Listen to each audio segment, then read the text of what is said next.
This video contains bright lights, loud sounds, and spoilers for a game that came out 20 years ago. Play Pikmin, it's good. Nintendo is known for both creating and redefining genres. Of course I own the collector's edition of Mario Odyssey, why do you ask? But every once in a while they're forced to take on genres that fall outside of their expected wheelhouse. Like when someone chained them to a table to make a shooter and what we got was marine life paintball. Pikmin is what happens when you strap Nintendo to that very same table and demand an RTS, while feeding them a strict diet of carrots and frogs.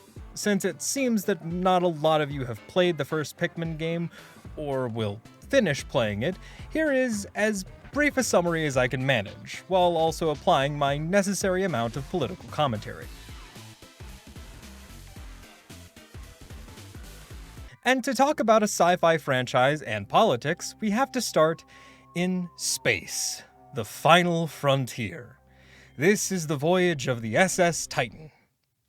And now that that's over, this is the voyage of the SS Dolphin, and its talented and skilled captain, Olimar. Olimar is an anagram for El Mario. If you are in the chat of someone reacting to this video, you can now type El Mario. Enjoy that sense of community, it is fleeting.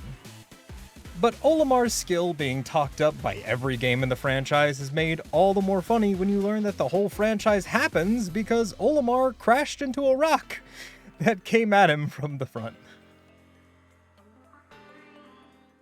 Olimar plummets to the surface of PNF 404, but in this game it technically doesn't have that name because they didn't get around to naming it until the third game came out in...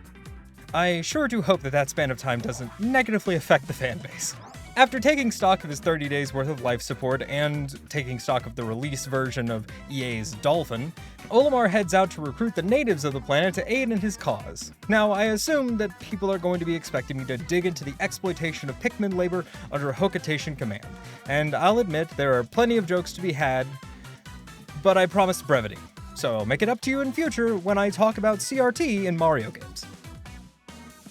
The Onion is home to the Red Pikmin. The Red Pikmin are great in combat, fireproof, and since you get them first and use them in combat most often, you'll likely have a lot more of them comparatively. Individually, Pikmin can carry objects, deal damage to enemies, but together they can move large objects, fight beasts many times their size, and threaten the hegemonic powers that separate them from their produced value. To current and future employers, this is a joke. Until I get an industrial printer, then it becomes less of a joke. Day 2 begins in the Forest of Hope. Hope meant very contextually. In this area, we get to learn more about the non-Pikmin denizens of the planet, and how Olimar's arrival has dramatically adjusted their positions on the food chain, in a very wolf airdropped into overpopulated moose territory kind of way. You've got the bulborbs, the bugs, the armored cannon beetles, the fucking bird snakes, and all of them are in danger. And by the time we're done here, they'll all be endangered. This wildlife restructuring is owed not only to your red army, but also thanks to the new yellow Pikmin, who can be thrown higher than the others and do that other thing. Convenient segue. Welcome to the Forest Naval, a dark pit containing such evil monstrosities as wollywogs, fiery blowhogs, and the most intelligent and ingenious creatures on the planet, breadbugs. But before we go look for parts, let's meet the last new Pikmin variety, Blue Pikmin. They don't drown when in water. That's it. That's their whole gimmick. And honestly, I'd feel bad for them if r/Pikmin wasn't trying to gas them up so hard because they had one cool pose and one piece of promo art. Small side tangent, that entire subreddit put holes in my brain. I went on there looking for funny memes to appropriate for this video, and now I see this image in my nightmares. He speaks it, but adults can't remember and children haven't the words to describe. I'm not doing okay. But that is not about to change while we are here. The Forest Naval gives you all the parts that your ship just wouldn't be complete without, including parts that require all 3 types of Pikmin to reach, like the bedazzling gem that your child stuck onto the side of your ship before you left, which is a necessary part, by the way. And the orbiting defense satellite, which protects the ship from things in space, like rocks. Olimar better check that warranty. Now before we go to the next area, let's quickly swing back by the impact site to grab the infinite power generator, and lay the groundwork for a form of PTSD that lingers in the brain after death.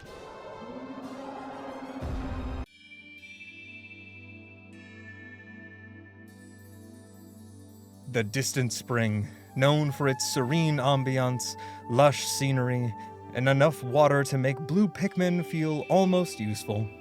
With such amazing new enemies as Forgiato Blow, Bulborb 2, Wollywog 2, and...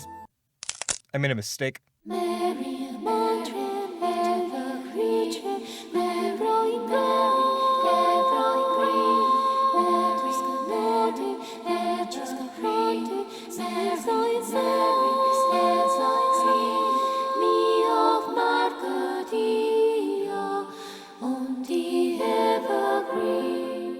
Distant Spring is also a solid test of your abilities. It provides thought-provoking puzzle designs and plenty of combat threats to go around.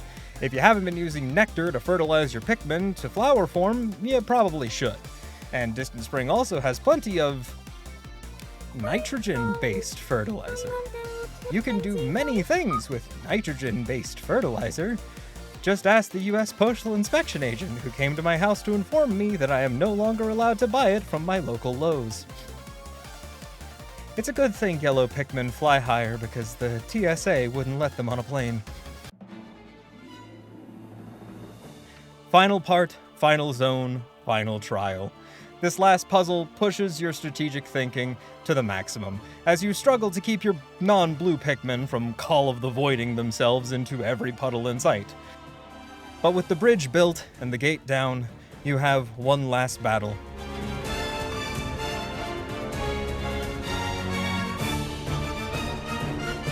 Emperor Bulblax is a tough fight, since the place where he's vulnerable to damage is right next to the place where the Pikmin go to die. Luckily, he's a Thatcher supporting monarch, so the solution is pretty obvious.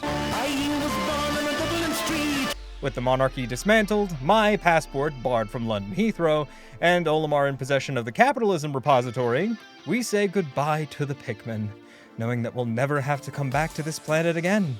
Unless the Hokitation economy is dependent upon a large reserve of liquid capital. Foreshadowing is a narrative device in which a storyteller gives an advance hint